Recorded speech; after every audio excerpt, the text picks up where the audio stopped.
This episode of Marijuana Today Daily is brought to you by our new friends over at Atlantic Farms, a Maine-based cannabis company with operations in both Maine and Massachusetts. Actually covered this company in a news story last year as they opened up their unique gas station / medical marijuana dispensary hybrid right up the road from me here in Portland, Maine. The folks over at Atlantic Farms are currently looking for investors to help them grow their company to the next stage. Swing over to theatlanticfarms.com to learn more. That's theatlanticfarms.com. Good morning, Marijuana Nation. It's Wednesday, February 12th, 2020, and you're tuned in to episode 885 of Marijuana Today Daily. I'm your host, Shay Gunther, and I'll be walking you through today's marijuana news and headlines. As always, we have a full and busy day of cannabis news in our hands, so let's jump right into it.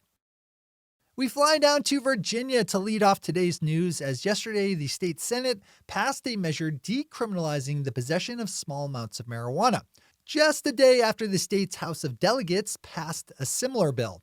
Senate Bill 2 was approved by the Senate yesterday by a count of 27-13 and replaces the jail time and $500 fine currently slapped down on people found with an ounce of cannabis or less, with a $50 civil fine akin to a parking ticket. The bill also changes the amount of cannabis needed for an intent to distribute charge from a half ounce to a full ounce.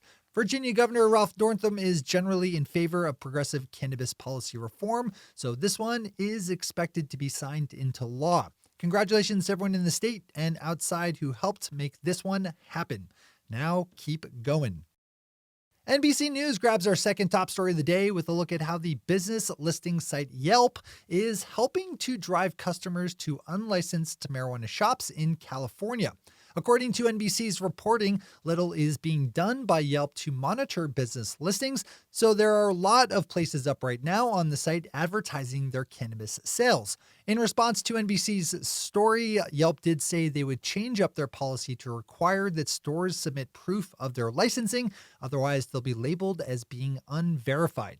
I think this is an interesting story as it speaks to the national complexities introduced into the industry by marijuana's continuing federal illegality. David Downs brings home our top stories today with an optimistic look at the year ahead for California's legal marijuana market. As regular listeners should know, the rollout of legal adult use marijuana has not been exactly smooth for the Golden State, as there's been tons of hiccups, market disruptions, and licensing snafus built on top of limited access, local restrictions, and high taxes. But as David reminds us, California is still a huge state with tons of people who love marijuana, even if implementation is running messier than we thought it'd be. David also pulls out some good stats, like the one showing that legal excise taxes in the state were up more than 60% in 2019 to $305 million, and the one finding 3.2 million adults of age in the state who have used marijuana in the last month. Keep your eye on California. Those are our top stories for today. It's time for Marijuana Today Daily Headlines Blitz. Before we blitz out in headlines, let's quickly thank our sponsor, Atlantic Farms, a Maine-based cannabis company with operations in both Maine and Massachusetts. If you've been listening to the show for a while, you might remember me talking about this company last year in a news bit, as they opened up a medical marijuana dispensary / gas station right down the street from me here in Portland, Maine. The folks over at Atlantic Farms are committed to advancing the role that marijuana plays in enhancing and improving people's lives. Besides their current vertically integrated medical marijuana operations in Maine, they also have applications in for adult use and have built out cultivation and processing facilities in Massachusetts. And right now, they're looking for people to help them bring their company to the next level as investors. If you'd like to learn more about how you can get involved with Atlantic Farms of Maine as an investor, email info@theatlanticfarms.com. That's info@theatlanticfarms.com. All right, time for the blitz. Global news brings us up to Canada, where approximately 1/5 of the population of the province of Ontario, or 2.8 million people, do not have access to a local legal marijuana market, well after a year after the nation legalized adult use nationwide. The problem has been caused by a provincial law giving local towns and cities the right to block cannabis businesses, which they've done, a lot of them. Today, there are less than 30 dispensaries open in the entire province of Ontario.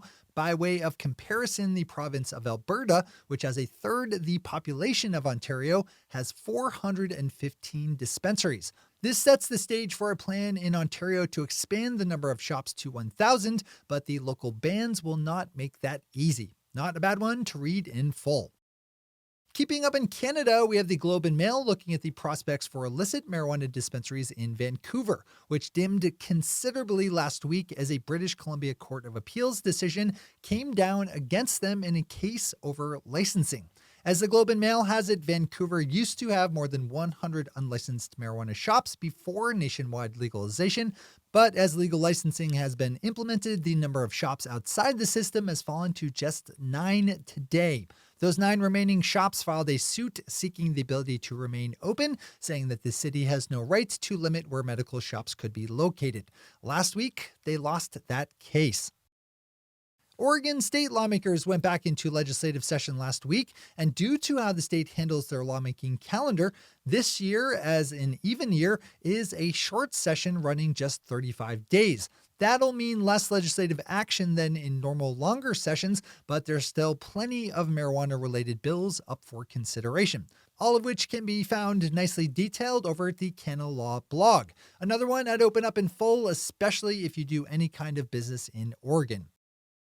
Later this week in Pennsylvania, a court will consider a case involving a registered medical marijuana patient who was denied Section 8 housing, which is federally funded, all because she happens to use medical cannabis. Medical marijuana patient Mary Cease uses medical vaporizers to treat pain and anxiety and said marijuana helped her stop abusing opioid painkillers. But because federal law still considers cannabis to be illegal, her application for housing was turned down. That's not right. Best of luck to Ms. Cease in this one. Louisiana's medical marijuana industry is about to receive a healthy dose of supply as a new licensed cultivator is set soon to harvest its first crop of medical cannabis. Ilera Holistic Healthcare partnered up with Louisiana's Southern University to grow 2,300 plants, which were put to soil back in July. State law only allows 2 companies partnered up with universities to grow medical cannabis for the 9 open dispensaries, which started up operations last month. In a story that echoes our second top headline today about the listing site Yelp, we have industry listing site Weed Maps announcing that it was no longer accepting ads in Michigan from unlicensed marijuana businesses. Michigan state regulators asked the company to do so in December as they began to allow for legal adult use sales for the first time. Our final story in the day is one we've seen in lots of other places before, but one that never gets old.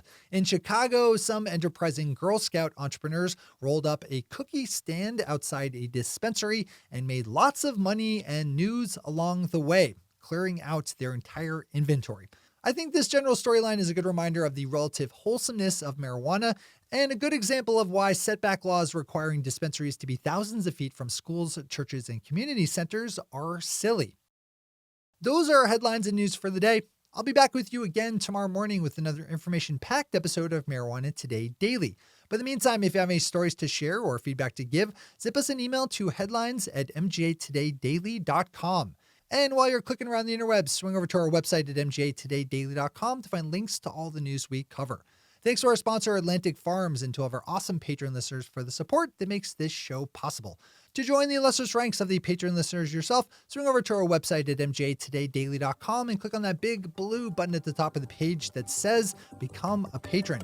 I'm your host, Shay Gunther. Thanks for tuning in and starting your day with marijuana today.